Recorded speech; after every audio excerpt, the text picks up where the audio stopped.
During dinner at a restaurant, my mother-in-law made a deeply hurtful remark, suggesting that I didn't belong simply because I wasn't related by blood. Her words stung, making me feel undervalued, and I had the sudden urge to leave.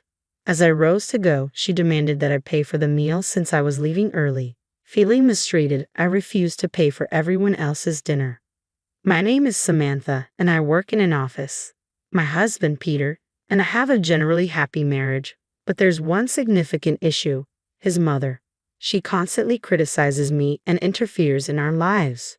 Although I've shared my concerns with Peter, he doesn't see it as a problem, believing her actions are just signs of affection. Over time, her intrusions worsened. She had a key to our home, given to her by Peter, and would let herself in uninvited, critiquing everything from my housekeeping to spreading unfounded rumors about me to our neighbors. I begged Peter to consider moving, but he was too preoccupied with work to address the situation.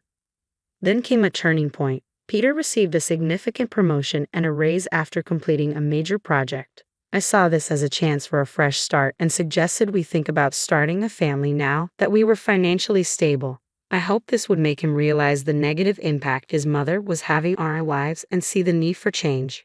However, Peter had a different perspective. He believed that if we were going to start a family, we should live in a more child-friendly town with good daycare options and parks, unlike our current neighborhood. After some discussion, Peter finally agreed to move, and I was thrilled. But my joy was short-lived. The very next day, my mother-in-law showed up unannounced, as usual. I braced myself for her typical criticisms, but she was surprisingly pleasant. She came to celebrate Peter's recent success and invited us to dinner at a fancy restaurant known for its exceptional food and service. "It's posh, and everyone raves about it," she said, inviting me to join her. "That sounds nice," I replied, keeping my tone polite despite my lingering frustration with her. "Clear your schedule. I really want you to come," she insisted, ignoring my attempts to decline. "Don't say no. We want you there," she added firmly, leaving me no choice. After she left, smirking, I felt something was off. She had excluded me from events before, but now she was adamant about including me. Later, I discussed it with Peter, who revealed that his mother had already arranged for us all to attend together, specifically choosing this restaurant to celebrate as a family. This sudden shift in her behavior left me conflicted. Peter was excited about the dinner. "Don't you feel the same, Samantha?" he asked. But I couldn't share his enthusiasm. "Sorry, but I'm not excited. I'm worried about how much it's going to cost at such an expensive restaurant," I admitted, my unease growing with each passing moment. "I don't want to go. Just tell them I have something urgent and enjoy yourself," I told Peter, feeling a growing sense of unease about the dinner. "Why are you being so negative?" he asked, clearly frustrated. "It's not just us. My brothers and their wives are coming too. It would look bad if you weren't there with the whole family." I could see how excited he was about dining at such a fancy venue for the first time, but I felt trapped. My reluctance was brushed aside, and it seemed like my husband was more aligned with his mother's perspective than mine. Feeling unsupported and desperate, I took a drastic step. I ordered a voice recorder online, suspecting that the harassment from my mother-in-law wouldn't end at this celebration. I planned to discreetly record her behavior, hoping it would finally make Peter understand what I had been enduring. If he continued to dismiss my concerns, I even considered divorce. Oddly, preparing for that possibility brought me a slight sense of relief. As the day of the dinner approached, I felt somber and filled with apprehension. I hardly knew Peter's brothers, having only met them briefly at our wedding, and my interactions with their wives were limited to basic pleasantries. When we arrived at the restaurant, we were escorted to a private room. Inside, my mother-in-law, Peter's brothers, and their wives were already seated. Peter glanced around, perplexed. "Did the waiter get the seating wrong?" he asked, noticing there was no seat for me. "I'll go ask. Everyone please start without me." He stepped out of the room to speak with the staff. As soon as he was gone, my mother-in-law stood up, her expression cold and stern. "There's no seat for you," she said, her tone biting. "Why would I invite a stranger who just married my son to a family celebration?" Her words stung, but before I could respond, she continued. "You have a choice. Prove you really want to be part of this family, or leave and never come back. Decide now." I didn't hesitate. "I'm leaving," I said firmly, rising from the table without a second glance. "I'm leaving," I stated firmly, without a moment's hesitation. My mother-in-law looked startled, as if she had expected me to beg for her acceptance instead. Listen to me carefully, she continued, undeterred by my response. If you pay the entire bill for everyone here, I'll acknowledge you as Peter's wife. I understand you must feel frustrated being treated like an outsider. So pay up and become part of the family. I already told you, I'm leaving. Why should I cover the expenses for someone else's family gathering? I retorted, turning to go. She slammed her hand on the table and raised her voice. Can't you see I'm offering you a chance to be part of the family? Are you really okay with remaining a stranger? Pay up. No, I replied calmly. I'm perfectly fine being seen as a stranger. And since I'm not family, I won't be paying for your meal. Goodbye, mother-in-law. With finality, I turned and walked out of the room. She tried to follow, but by the time she reached the doorway, I was already gone, leaving the confrontation and the oppressive dinner behind me. By the time I reached the exit of the restaurant, I was determined to go straight home and send Peter an email explaining the entire ordeal. To my surprise, he arrived home just 15 minutes after I did. He explained that the waiter had confirmed there was no mistake with the reservation. My mother-in-law had deliberately caused the scene. It turned out that my decision to stand up for myself had a ripple effect. The wives of Peter's brothers had witnessed the incident, and their perspective on the family dynamics shifted dramatically. The wives who had silently endured similar mistreatment from my mother-in-law found strength in my actions. Emboldened by my stand, they too decided to leave the restaurant, making a decisive statement of solidarity. Their husbands, the eldest and third sons, quickly followed them out. I braced myself for the inevitable backlash, and sure enough, within 4 hours, my phone began ringing nonstop. It became so incessant that I eventually blocked her number, but one call slipped through from an unknown number. Hello, sorry for calling so late. Is this Samantha's mobile phone? The man on the line introduced himself as a police officer from a nearby station. He explained that after everyone had left the restaurant, my mother-in-law had stayed behind, trying to continue eating. Shockingly, she attempted to charge the bill to me.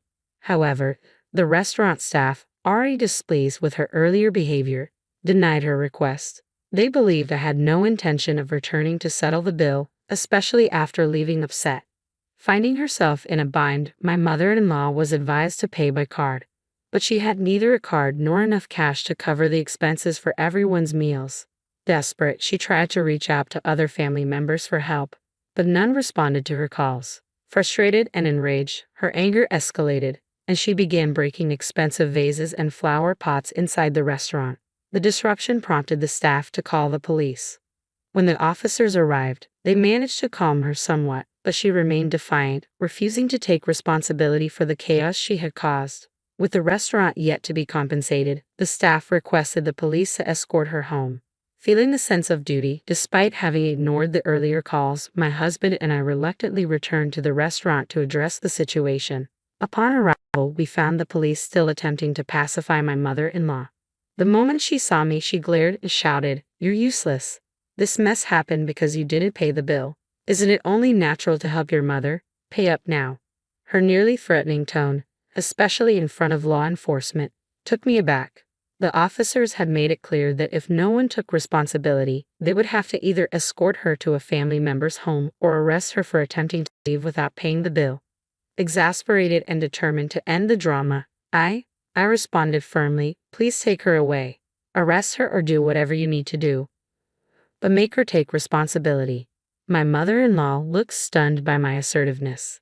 "How could you say something so heartless? I can't believe it. Just pay the bill. It's bad luck to have a family member arrested," she pleaded. But my resolve was unshaken. "I don't care. I'm not family, and I don't want to be associated with someone who's acting irrationally and causing a disturbance," I replied. With that, I turned to leave the restaurant, determined to let the police handle the situation. All I wanted was to distance myself from the chaos and ensure my mother-in-law faced the consequences of her actions. Just as I was about to walk out, my husband, who had been silent until now, suddenly spoke up. "I understand what happened was awful for Samantha, but is it really serious enough to warrant an arrest?" he asked, coming to his mother's defense. "You're missing the point," I shot back. "She's in trouble with the police because she tried to leave without paying and caused a scene. It has nothing to do with me. Or are you suggesting I should be responsible for paying for 7 people's meals when I didn't even eat?" My husband fell silent, then walked past me towards the police and the restaurant staff. Anticipating his next move, I called out, "If you're going to pay for her meal and compensate them, we're getting divorced. Think about that." He didn't respond to my ultimatum.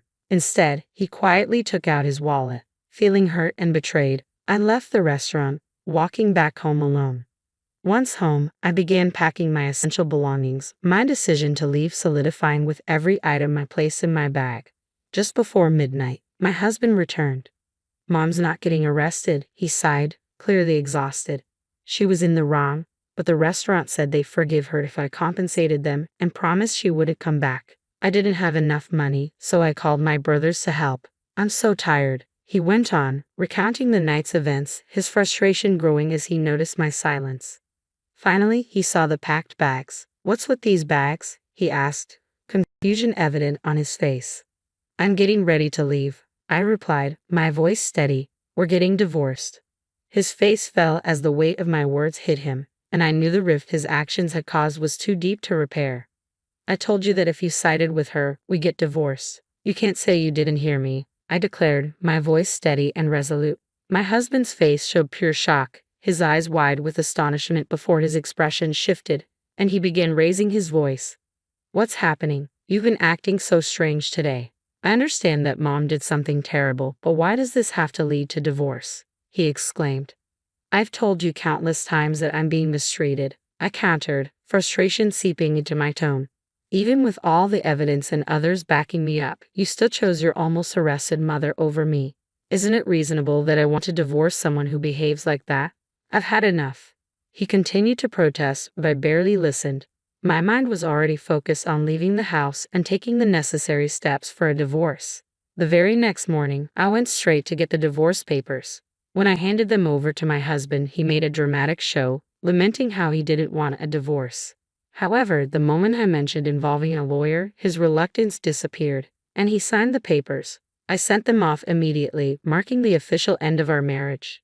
Finally, I felt a profound sense of freedom, reclaiming my independence. Soon after, my now ex-husband moved out and went to live with his parents. It turned out he had relied heavily on me for household chores, and without me, he struggled to manage on his own. The apartment quickly fell into disarray, and disliking the mess, he ended the lease and returned to his parents' home. A similar fate befell his eldest and third brothers. On the day my husband called them to help with the financial compensation at the restaurant, both encountered conflicts with their wives. Their wives had refused to pay for a debacle caused entirely by their mother-in-law. These tensions exposed deeper issues in their marriages, revealing a pattern of behavior far beyond my situation. However, both brothers chose to dip into their savings to help their mother without consulting their wives. This financial decision sparked heated disputes and strained their marriages, leading to serious talks of divorce. Ultimately, both brothers moved back to their parents' home, joining my ex-husband and mother-in-law. Like their mother, they refused to engage in any housework, preferring to rely on others. The entire family dynamic became the talk of the neighborhood, fueling endless gossip. Neighbors whispered about how the wives had allegedly abandoned their husbands, but in truth, they were simply standing up for themselves against a toxic family environment. In the end, my mother-in-law and her 3 sons, reluctant to grow up and take responsibility, found themselves all living together again, trapped by the very behaviors that had driven their families apart. The 3 brothers, in response, received staunch support from their mother, who blamed all the family strife on their wives. My ex-husband, hearing about this, nodded smugly, convinced that divorcing me had been the right decision. Despite the swirling rumors, my relationship with the neighbors remained strong. They knew all too well about my mother-in-law's difficult personality and kept a respectful distance from her, occasionally sharing quiet laughs about her antics. Over time, my mother-in-law developed a notorious reputation in the neighborhood as a parent who had failed to properly raise her sons. My ex-husbands were labeled as mama's boys, criticized for siding with their mother instead of supporting their wives. Despite their attempts to reach out to me, I took decisive steps to start anew. I changed all my contact details and moved to a new house, ensuring they couldn't find me, securing my peace and beginning a fresh chapter far from the turmoil of the past. Since cutting ties with my mother-in-law and her side of the family, my life has transformed remarkably for the better. The relief of no longer having to deal with the constant stress and drama she caused is immense. Even more, the opportunity to form new friendships has greatly enriched my life. During the turbulent time of my divorce, I found unexpected camaraderie with the ex-wives of my former husband's brothers. Our shared experiences with my mother-in-law brought us together, and we've since grown close. Now, we frequently meet up for meals and enjoy weekend shopping trips. Ironically, I find myself grateful to my ex-husband for one thing, introducing me to these incredible women who have become dear friends. In just 3 days, we're planning to explore a new cafe in town. It's refreshing to engage in activities that bring us joy, free from the toxic relationships of the past. This newfound freedom is incredibly liberating. I'm now living the life I've always wanted, surrounded by friends who uplift and support me. Reflecting on how different my life would have been without these friendships, I realize how much they've filled a void I hadn't even recognized. For that, I am profoundly grateful. I cherish these bonds deeply and hope they last a lifetime, as they have truly changed my perspective on what it means to have supportive, meaningful relationships.